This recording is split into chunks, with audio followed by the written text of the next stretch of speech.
یہ سن کر تو زبیر جیسے تڑپ گیا۔ کیسی باتیں کرتے ہو مالک، تمہارے نہ ہونے سے تو پورے گاؤں کو فرق پڑے گا۔ اچھا بس، عبدالحق نے ہاتھ اٹھاتے ہوئے فیصلہ کن لہجے میں کہا، مجھ سے بحث کرنے کی ضرورت نہیں، جو میں کہتا ہوں وہ کرو۔ تم مجھے وہ کاغذ لا کر دو جس پر ان لوگوں کے متعلق معلومات لکھی ہیں۔ اس کے لہجے نے زبیر کو سہما دیا۔ اس نے کبھی زبیر سے اس لہجے میں بات نہیں کی تھی۔ جو حکم مالک، زبیر نے کہا اور گھر کی طرف چلا گیا۔ عبدالحق کو افسوس ہوا، لیکن وہ جانتا تھا کہ یہ ضروری ہے۔ وہ اس لہجے میں بات نہ کرتا تو زبیر اس کے بجائے خود جانے پر اصرار کرتا رہتا۔ وہ اسے کبھی نہ جانے دیتا۔ عبدالحق دل میں اللہ سے مدد کی دعا کرتا رہا۔ وہ جانتا تھا کہ یہ کام بہت مشکل ہے۔ اگلی صبح نوربانو ٹھاکر پرتاپ سنگھ کی کتابیں اور ڈائریاں لیے اپنے کمرے کے دروازے پر کھڑی تھی۔ اس نے رات کو بھی کافی دیر تک عبدالحق کا انتظار کیا تھا۔ صبح وہ اس کی پوری بات سنے بغیر ہی چلا گیا تھا اور وہ اس کی بات سمجھ بھی نہیں پائی تھی، مگر اب اس نے سوچا تھا پہلے اس کی امانتیں اسے سونپے گی اور وضاحت بعد میں کرے گی، لیکن وہ رات کو آیا ہی نہیں۔ یہ کوئی غیر معمولی بات نہیں تھی۔ پچھلے دنوں وہ اتنا مصروف رہا تھا کہ رات کو اماں کے پاس کم ہی آ پاتا تھا۔ صبح کو بھی وہ بہت سویرے ہی ہو کر چلا جاتا تھا۔ ہاں، باہر اس کی جھلک ضرور نظر آ جایا کرتی تھی۔ خاصی دیر ہو گئی اور وہ نہیں آیا۔ نوربانو کتابیں اور ڈائریاں لے کر حمیدہ کے کمرے میں چلی گئی۔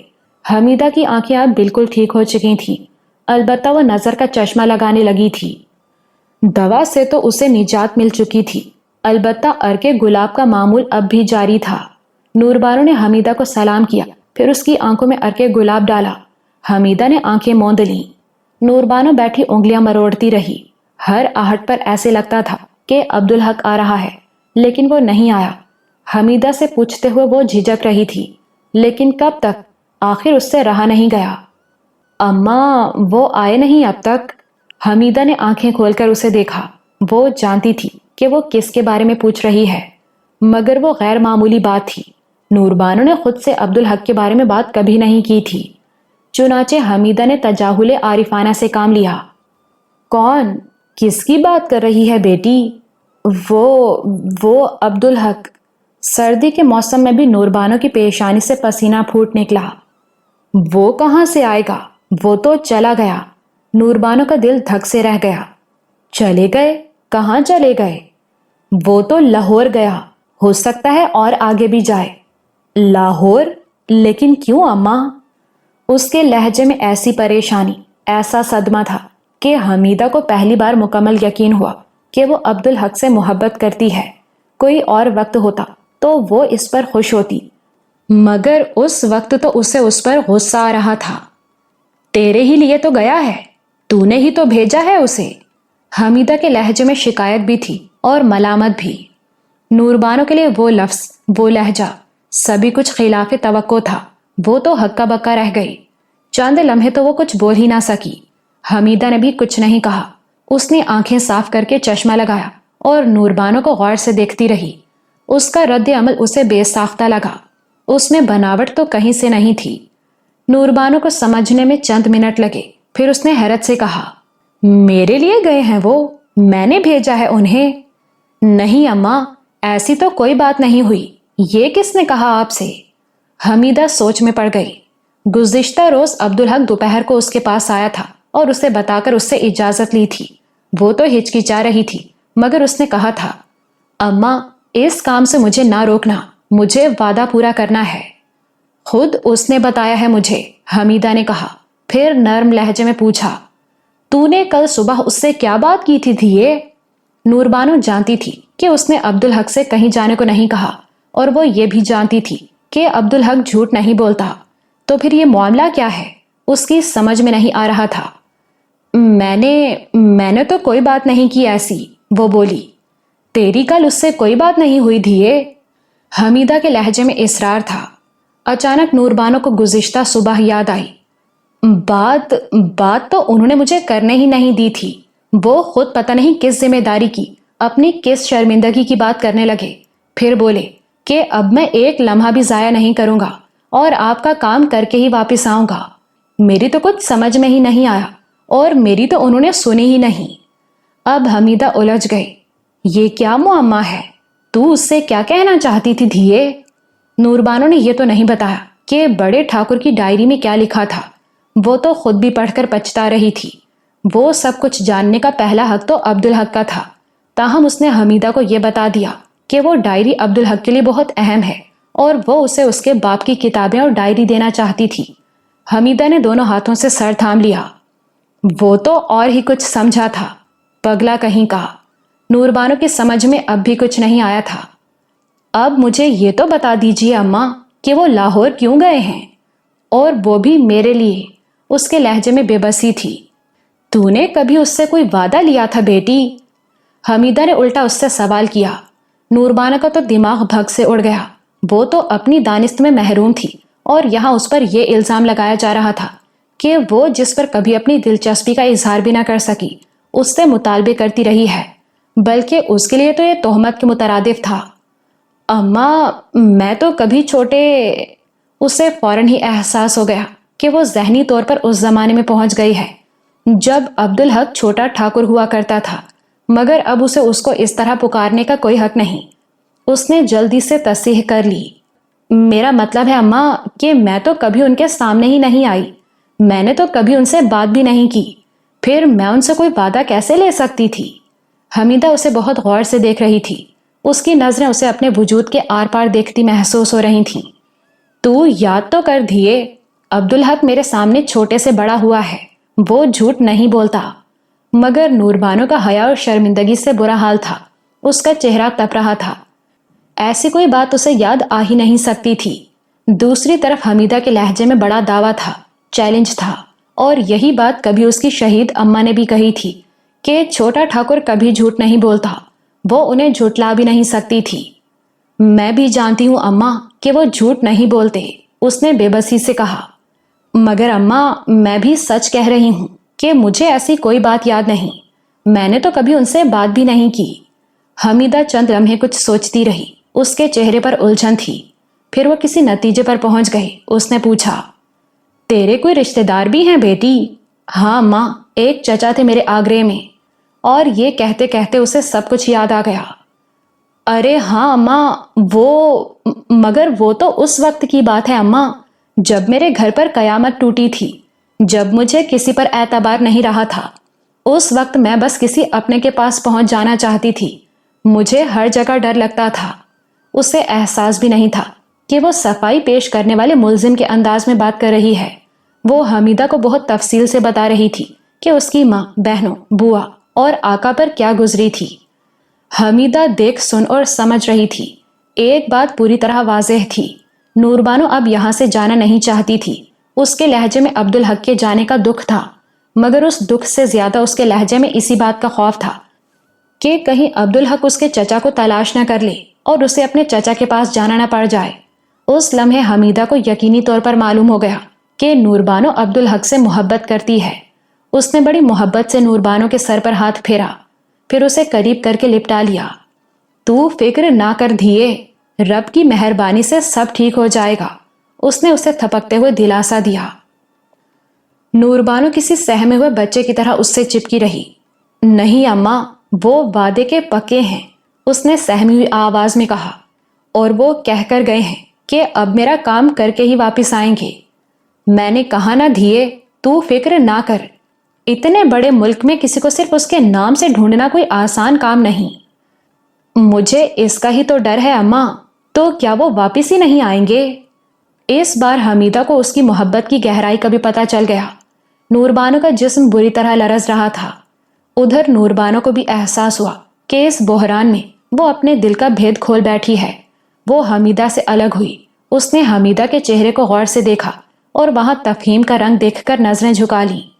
اس لمحے میں جب وہ بھاگ ہی نہیں سکتی تھی اور حیا کی وجہ سے وہ حمیدہ کا سامنا بھی نہیں کر پا رہی تھی، باہر سے قدرتی مدد میسر آ گئی۔ اسے رابعہ کی پکار سنائی دی۔ وہ بے حد پریشان لہجے میں اسے پکار رہی تھی، منجلی بی بی، نور بی بی، کہاں ہو؟ خیر تو ہے؟ حمیدہ نے پریشان ہو کر کہا۔ میں دیکھتی ہوں اماں، نوربانو بولی اور اٹھ کر باہر کی طرف لپکی۔ کتابیں اور ڈائریاں حمیدہ کی چارپائی پر ہی رہ گئی تھیں۔ باہر رابعہ پریشان کھڑی تھی۔ نوربانو باہر نکلی۔ کیا بات ہے آپا؟